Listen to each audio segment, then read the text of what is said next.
ओम नमो भगवते वासुदेवाय। श्रीमद् भागवत महात्म्य छठा अध्याय सप्ताह यज्ञ की विधि। श्री सनकादि कहते हैं, नारद जी, अब हम आपको सप्ताह श्रवण की विधि बताते हैं। ये विधि प्रायः लोगों की सहायता और धन से साध्य कही गई है। पहले तो यत्नपूर्वक ज्योतिषों को बुलाकर मुहूर्त पूछना चाहिए तथा विवाह के लिए जिस प्रकार धन का प्रबंध किया जाता है उस प्रकार ही धन की व्यवस्था इसके लिए करनी चाहिए। कथा प्रारंभ करने में भाद्रपद, अश्विन, कार्तिक, मार्गशीर्ष, आषाढ़ और श्रवण ये महीने श्रोताओं के लिए मोक्ष की प्राप्ति के कारण हैं। देवर से इस महीने में भी भद्रा, व्यतिपात आदि कुयोगों को सर्वथा त्याग देना चाहिए तथा दूसरे लोगों जो लोग उत्साही हैं उन्हें अपना सहायक बना लेना चाहिए। फिर प्रयत्न करके देश देशांतरों में ये संवाद भेजना चाहिए कि यहाँ कथा होगी, सब लोगों को सपरिवार पधारना चाहिए। स्त्री और शूद्र आदि भगवत कथा एवं संकीर्तन से दूर पड़ गए हैं, उनको भी सूचना हो जाए ऐसा प्रबंध करना चाहिए। देश देश में विरक्त वैष्णव और हरि कीर्तन के प्रेमी हों, उनके पास निमंत्रण पत्र अवश्य भेजें। उसे लिखने की विधि इस प्रकार बताई गई है। महानुभावों, यहाँ 7 दिन तक सत्पुरुषों का बड़ा दुर्लभ समागम हो रहेगा और अपूर्व रसमयी श्रीमद् भागवत की कथा होगी। आप लोग भागवत रस के रसिक हैं, अतः श्रीमद् भागवत मृत का पान करने के लिए प्रेम पूर्वक शीघ्र ही पधारने की कृपा करें। यदि आपको विशेष अवकाश ना हो तो भी एक दिन के लिए तो अवश्य ही कृपा करनी चाहिए, क्योंकि यहाँ का तो एक क्षण भी अत्यंत दुर्लभ है। इस प्रकार विनय पूर्वक उन्हें निमंत्रण करें और जो लोग आए उनके लिए यथोचित निवास स्थान का प्रबंध करें। कथा का श्रवण किसी तीर्थ, वन में अथवा अपने घर पर भी अच्छा माना जाता है। जहाँ लंबा चौड़ा मैदान हो वहीं कथा स्थल रखना चाहिए। भूमि का शोधन, मार्जन और लेपन करके रंग बिरंगी धातुओं से चौक पूरें। घर की सारी सामग्री उठाकर एक कोने में रख दें। 5 दिन पहले से ही बलपूर्वक बहुत से बिछौनों का इंतजाम कर लें और उन्हें एकत्रित कर लें तथा केले के खंभों से सुशोभित एक ऊंचा मंडप तैयार कराएं। उसे सब ओर से फल, पुष्प, पत्र आदि से अलंकृत करें। चारों ओर झाड़ियां लगाकर तरह तरह के सामानों से सजा दें। उस पर मंडप में कुछ ऊंचाई पर 7 विशाल लोकों की कल्पना करें और उसमें विरक्त ब्राह्मणों को बुला बुलाकर बैठाएं। आगे की ओर उनके लिए वहां यथोचित आसन तैयार रखें। इनके पीछे वक्ता के लिए एक दिव्य सिंहासन का प्रबंध करें। यदि वक्ता मुख उत्तर की ओर रहे तो श्रोता मुख पूर्व में होकर बैठा देना चाहिए। यदि वक्ता पूर्व मुख रहे तो श्रोताओं को उत्तर की ओर मुख करके बैठना चाहिए अथवा वक्ता और श्रोता को पूर्व मुख होकर बैठना चाहिए। देश काल आदि को जानने वाले महानुभावों ने श्रोताओं के लिए ऐसा नियम बताया है जो वेद शास्त्र की स्पष्ट व्याख्या करने में समर्थ हो, तरह तरह के दृष्टांत दे सकते हों तथा विवेक की और अत्यंत निस्पृह हों। ऐसे विरक्त और विष्णु भक्त ब्राह्मणों को वक्ता बनाना चाहिए। श्रीमद् भागवत के प्रवचन में ऐसे लोगों को नियुक्त नहीं करना चाहिए जो पंडित होने पर भी अनेक धर्म चक्र में पड़े हुए स्त्री लंपट एवं पाखंड के प्रचारक हों। वक्ता के पास ही उसकी सहायता के लिए एक वैसा ही विद्वान और स्थापित करना चाहिए। वो भी सब प्रकार के संशयों की निवृत्ति करने में समर्थ और लोगों को समझाने में कुशल हो। कथा प्रारंभ के दिन में एक दिन पूर्व व्रत ग्रहण करने के लिए वक्ता को क्षौर करा लेना चाहिए तथा अरुणोदय के समय शौच से निवृत्त होकर अच्छी तरह से स्नान करें और संध्या आदि अपने नित्य कर्मों को संक्षेप से समाप्त करके कथा के विधानों की निवृत्ति के लिए गणेश जी का पूजन करें। तदंतर पितृगण का तर्पण कर पूर्व पापों की शुद्धि के लिए प्रायश्चित करें और एक मंडल बनाकर उसमें श्रीहरि को स्थापित करें। फिर भगवान श्री कृष्ण को लक्ष्य करके मंत्रोच्चारण पूर्वक क्रमशः षोडोपचार विधि से पूजन करें और उसके पश्चात प्रदक्षिणा और नमस्कार आदि इस प्रकार स्तुति करें। करुणा निधान, मैं संसार सागर में डूबा हुआ बड़ा दीन हूँ। कर्मों की मोहरूपी ग्रहण ने मुझे पकड़ रखा है। आप इस संसार के सागर में मेरा उद्धार कीजिए। इसके पश्चात धूप दीप आदि से पूजा करें। श्रीमद् भागवत भी बड़े उत्साह और प्रीतिपूर्वक विधि विधान से पूजा करें। फिर पुस्तक के आगे नारियल रखकर नमस्कार करें और प्रसन्न चित्त से इस प्रकार स्तुति करें। श्रीमद् भागवत के रूप में आप साक्षात श्री कृष्ण चंद ही विराजमान हैं। नाथ, मैंने भवसागर से छुटकारा पाने के लिए आपकी शरण ली है। आप मेरा ये मनोरथ आप बिना किसी विप्र बाधा के पूरा कीजिए। केशव, मैं आपका दास हूँ। इस प्रकार दीन वचन कहकर फिर वक्ता का पूजन करें। उसे सुंदर वस्त्र आदि भूषणों से विभूषित करें और फिर पूजा के पश्चात उसकी इस प्रकार स्तुति करें। सुख स्वरूप भगवान, आप समझाने की कला में कुशल और सब शास्त्रों में पारंगत हैं। कृपया इस कथा को प्रकाशित करके मेरा अज्ञान दूर करें। फिर अपने कथा कल्याण से प्रसन्नता पूर्वक उसके सामने नियम ग्रहण करें और 7 दिनों तक यथाशक्ति उसका पालन करें। कथा में विघ्न न हो, इसके लिए 5 ब्राह्मणों को वरण करें। वे 12 मंत्र द्वारा भगवान के नामों का जप करें। फिर ब्राह्मण अन्य विष्णु भक्त एवं कीर्तन करने वालों नमस्कार करके उनकी पूजा करें और उनकी आज्ञा पाकर स्वयं भी आसन पर बैठ जाएं। जो पुरुष लोक संपत्ति, धन, घर और पुत्रादि की चिंता छोड़कर शुद्ध चरित से केवल कथा में ध्यान रखता है, उसे इसके श्रवण का उत्तम फल मिलता है। बुद्धिमान वक्ता को चाहिए कि सूर्योदय से कथा आरंभ करके 3:30 पहर तक मध्यम स्वर में अच्छी तरह कथा बाँचे। दोपहर के समय 2 घड़ी तक कथा बंद कर दे। उस समय कथा के प्रसंग के अनुसार वैष्णवों को भगवान के गुणों का कीर्तन करना चाहिए। व्यर्थ बातें नहीं करनी चाहिए। कथा के समय मल मूत्र के वेगों को काबू में रखने के लिए अल्पाहार सुखकारी होता है। इसलिए श्रोता केवल एक ही समय भोजन करे। यदि शक्ति हो तो 7 दिन निराहार रहकर कथा सुने अथवा केवल घी या दूध पीकर सुखपूर्वक श्रवण करे अथवा फलाहार एक ही समय भोजन करे। जिससे जैसा नियम शुभहित से सत सके उसी को कथा श्रवण के लिए ग्रहण करें।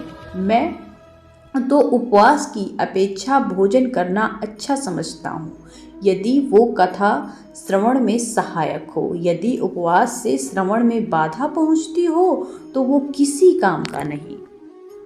नारद जी नियम से सप्ताह सुनने वाले पुरुषों के नियम सुनिए। विष्णु भक्त की दीक्षा से रहित पुरुष कथावाचक का अधिकारी नहीं। जो पुरुष नियम से कथा सुने उसे ब्रह्मचर्य से रहना चाहिए, भूमि पर सोना चाहिए, नित्य प्रति कथा समाप्त होने पर पत्तल में भोजन करना चाहिए। दाल, मधु, तेल, गरिष्ठ अन्न, भाव दूषित पदार्थ और बासी अन्न, इसका उसे सर्वदा त्याग करना चाहिए। काम, क्रोध, मद, मान, मत्सर, लोभ, दंभ, मोह और द्वेष को तो अपने पास भी नहीं भटकने देना चाहिए। वो वेद, वैष्णव, ब्राह्मण, गुरु, गोसेवक तथा स्त्री, राजा और महापुरुषों की निंदा से भी बचे। नियम से कथा सुनने वाले को रजस्वला स्त्री, अत्यंत मलिच्छ, पतित, गायत्रीहीन द्विज, ब्राह्मण से द्वेष करने वाले तथा वेदों को न मानने वाले पुरुषों से बात नहीं करनी चाहिए। सर्वदा सत्य, शौच, दया, मौन, सरलता, विनय और उदारता का बर्ताव करना चाहिए। धनहीन, क्षय योगी, किसी अन्य रोग से पीड़ित, भाग्यहीन, पापी, पुत्रहीन और मुमुक्ष भी ये कथा का श्रवण करें। जिस स्त्री का रजोदर्शन रुक गया हो, जिसके एक ही संतान होकर रह गई हो, जो बांझ हो, जिसकी संतान होकर मर जाती हो अथवा जिसका गर्भ गिर जाता हो, वो यत्न पूर्वक इस कथा को सुने। ये सब यदि विधिवत कथा सुने तो इन्हें अच्छे फल की प्राप्ति हो सकती है। ये अत्युत्तम, दिव्य तथा करोड़ों यज्ञों का फल देने वाली है। इस प्रकार इस व्रत की विधियों का पालन करके फिर उद्यापन करें। जिन्हें इसके विशेष फल की इच्छा हो वो जन्माष्टमी व्रत के समान ही इस कथा का उद्यापन करें। किंतु जो भगवान के अकिंचन भक्त हैं उनके लिए उद्यापन का कोई आग्रह नहीं, वे श्रवण से ही पवित्र हैं, क्योंकि वो निष्काम भागवत का रसस्वादन करने आए हैं। इस प्रकार जब सप्ताह यज्ञ समाप्त हो जाए तब श्रोताओं को अत्यंत भक्ति पूर्वक पुस्तक और वक्ता की पूजा करनी चाहिए। फिर वक्ता श्रोताओं को प्रसाद, तुलसी प्रसाद आदि मालाएं दें तथा सब लोग मृदंग और झांझ की मनोहर ध्वनि से सुंदर कीर्तन करें। जय जयकार, नमस्कार और शंख ध्वनि का घोष कराएं तथा ब्राह्मण और याचकों को धन और अन्न दें। सोता विरक्त होकर कर्म की शांति के लिए दूसरे दिन गीता पाठ करें। गृहस्थ हो तो हवन करें। उस हवन में 10 स्कंद का एक एक श्लोक पढ़कर विधि पूर्वक खीर, मधु, घृत, तिल आदि सामग्रियों की आहुति दें अथवा एकाग्र चित्त से गायत्री मंत्र द्वारा हवन करें, क्योंकि तत्वतः ये महापुराण गायत्री स्वरूप ही है। होम करने की शक्ति न हो तो उसका फल प्राप्त करने के लिए ब्राह्मणों को हवन सामग्री दान करें तथा नाना प्रकार की त्रुटियों को दूर करने के लिए और विधि में फिर जो न्यूनधिकता रह गई हो उसके दोषों की शांति के लिए विष्णु सहस्रनाम पाठ करें। उससे सभी कर्म सफल हो जाते हैं, क्योंकि कोई भी कर्म इससे बढ़कर नहीं है। फिर 12 ब्राह्मणों को खीर और मधु आदि उत्तम उत्तम पदार्थ खिलाएं तथा व्रत की पूर्ति के लिए गौ और स्वर्ण का दान करें। समर्थ हो तो 3 तोले सोने का एक सिंहासन बनवाएं। उस पर सुंदर अक्षरों में लिखी हुई श्रीमद् भागवत की कथा पोथी रखकर उसका आह्वान आदि विधि विधान से उपचारों से पूजा करें और फिर जितेंद्रिय आचार्य को उसका वस्त्र, आभूषण एवं गंध आदि से पूजन करके दक्षिणा के सहित समर्पण कर दे। यूं करने से बुद्धिमान दाता जन्म मरण के बंधनों से मुक्त हो जाता है। ये सप्ताह नारायण की विधि सब पापों की निवृत्ति करने वाली है। इसका इस प्रकार ठीक ठीक पालन करने से ये मंगलमय भगवत पुराण और अभिष्ट फल प्रदान करता है तथा अर्थ, धर्म, काम और मोक्ष चारों की प्राप्ति का साधन हो जाता है। इसमें कोई संदेह नहीं है। सनकादि कहते हैं, नारद जी, इस प्रकार तुम्हें ये सप्ताह श्रवण की विधि हमने पूरी सुना दी। अब और क्या सुनना चाहते हो? इस श्रीमद् भागवत से भोग और मोक्ष दोनों ही हाथ लग जाते हैं। सूत जी कहते हैं, सौनक जी, ये कहकर महामुनि सनकादि ने 1 सप्ताह तक विधि पूर्वक इस सर्व पाप नाशिनी, परम पवित्र तथा भोग और मोक्ष प्रदान करने वाली भागवत कथा का प्रवचन किया। सब प्राणियों ने नियम पूर्वक इसे श्रवण किया। इसके पश्चात उन्होंने विधि पूर्वक भगवान पुरुषोत्तम की स्तुति की। कथा के अंत में ज्ञान, वैराग्य और भक्ति को बड़ी पुष्टि मिली और वे तीनों एकदम तरुण होकर सब जीवों का चित्त अपनी ओर आकर्षित करने लगे। अपना मनोरथ पूरा होने से नारद जी को बड़ी प्रसन्नता हुई। उनके सारे शरीर में रोमांच हो आया और वो परम आनंद से पूर्ण हो गए। इस प्रकार कथा श्रवण कर भगवान के प्यारे नारद जी हाथ जोड़कर प्रेम गदगद वर्ण से सनकादियों से कहने लगे। नारद जी ने कहा, मैं धन्य हूँ, आप लोगों ने करुणा करके मुझे बड़ा अनुग्रहित किया है। आज मुझे सर्व पापहारी भगवान श्रीहरि की प्राप्ति हो गई है। तपोधनों में श्रीमद्भागवत श्रवण को ही सब धर्मों में श्रेष्ठ मान, क्योंकि इसके श्रवण से वैकुंठ बिहारी श्री कृष्ण की प्राप्ति होती है। सूत जी कहते हैं, सौनक जी, वैष्णव श्रेष्ठ नारद जी यूं कहकर वहां घूमते फिरते योगेश्वर सुखदेव जी आ गए। कथा समाप्त होते ही वेद व्यास नंदन श्री सुखदेव जी वहां पधारे। 16 वर्ष की आयु आत्मलाभ से पूर्ण ज्ञान रूपी महासागर का संवर्धन करने के लिए चंद्रमा के समान वे प्रेम से धीरे धीरे श्रीमद् भागवत का पाठ कर रहे थे।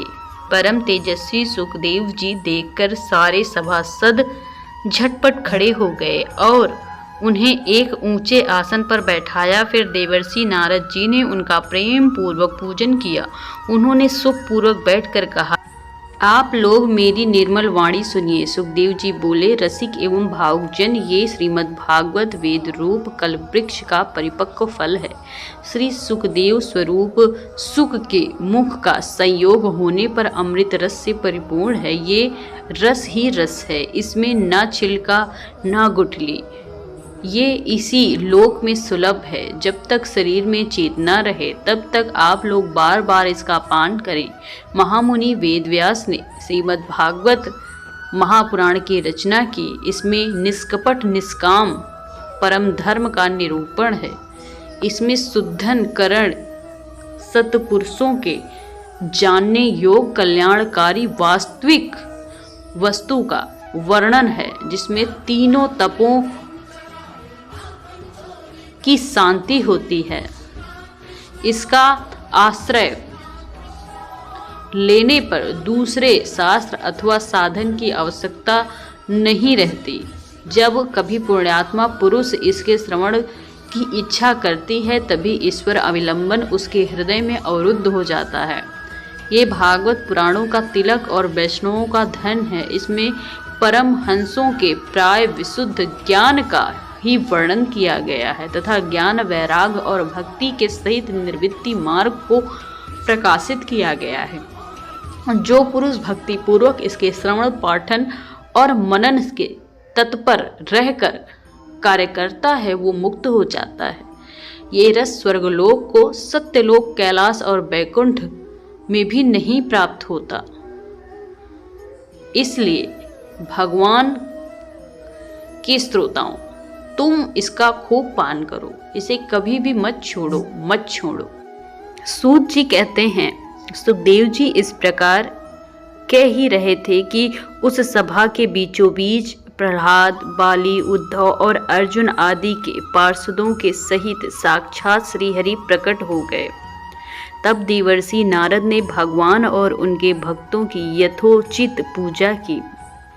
भगवान को प्रसन्न देखकर देवर्षि ने उन्हें एक विशाल सिंहासन पर बिठा दिया और सब लोग उनके सामने संकीर्तन करने लगे। उस संकीर्तन को देखने के लिए श्री पार्वती जी के सहित महादेव जी, ब्रह्मा जी आए। कीर्तन आरंभ हुआ। प्रहलाद जी तो फुर्तीले होने के कारण कर ताल बजाने लगे। उद्धव जी झांझे उठा लिए। देवर्षि नारद वीणा की ध्वनि करने लगे। स्वर विज्ञान यानी गान विद्या में कुशल होने के कारण अर्जुन राग लापने लगे। इंद्र ने मृदंग बजाना आरंभ कर दिया। सनकादि बीच बीच में उद्घोष करने लगे और इन सब के आगे सुखदेव जी तरह तरह की सरस वाणी के भाव बताने लगे। इन सब के बीचों बीच में परम तेजस्वी भक्ति, ज्ञान और वैराग नटों के समान नाचने लगे। ऐसा अलौकिक कीर्तन देखकर भगवान प्रसन्न हो गए और इस प्रकार कहने लगे, मैं तुम्हारी इस कथा और कीर्तन से बहुत प्रसन्न हुआ हूँ। तुम्हारे भक्ति भाव ने इस समय मुझे अपने वश में कर लिया है। अतः तुम लोग मुझसे वर मांगो। भगवान के ये वचन सुनकर सब लोग बड़े प्रसन्न हुए और प्रमाद चित्त से भगवान से कहने लगे, हमारी ये अभिलाषा है कि भविष्य में भी जहाँ कहाँ सप्ताह कथा हो वहाँ आप इन पार्षदों सहित अवश्य पधारें। हमारा ये मनोरथ पूर्ण कर दीजिए। भगवान तथास्तु कहकर अंतर्धान हो गए। इसके पश्चात नारद जी ने भगवान तथा उनके पार्षदों के चरणों को लक्ष्य करके प्रणाम किया और फिर सुखदेव जी आदि तपस्वियों को नमस्कार किया। कथामृत का पान करने से सब लोगों को बड़ा ही आनंद हुआ। उनका सारा मोह नष्ट हो गया। फिर वे सब लोग अपने अपने स्थानों को चले गए।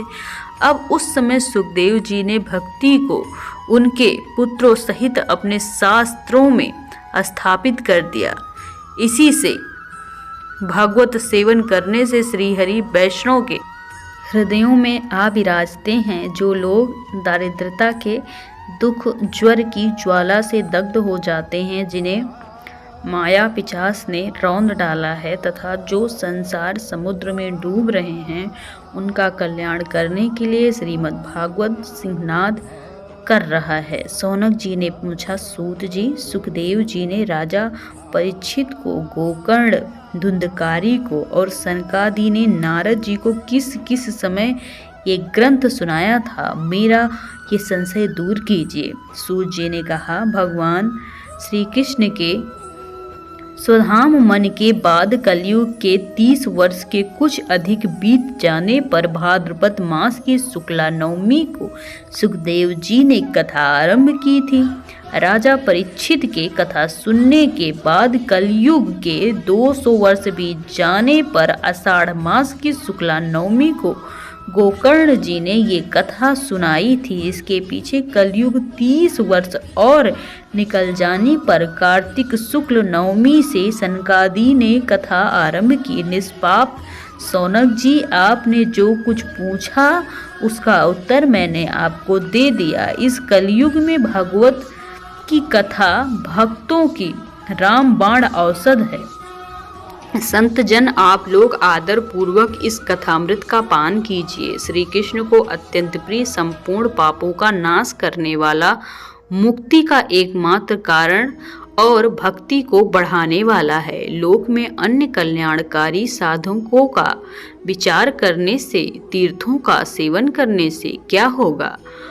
अपने दूतों को हाथ में पास लिए देखकर यमराज उसके कान में कहते हैं, देखो, जो भगवान की कथा वार्ता मत हो रहे हो उनसे दूर रहना। मैं औरों को ही दंड देने की शक्ति रखता हूँ, वैष्णवों को नहीं। इस असार संसार में विषय रूपी विषय की आसक्ति के कारण व्याकुल बुद्धि वाले पुरुषों अपने कल्याण के उद्देश्य से आधे क्षण के लिए भी इस सुख कथा रूप अनुपम सुधा का पान करूं। प्यारे भाइयों, निंदित कथाओं में, बुरे कुपथ में व्यर्थ ही क्यों भटक रहे हो?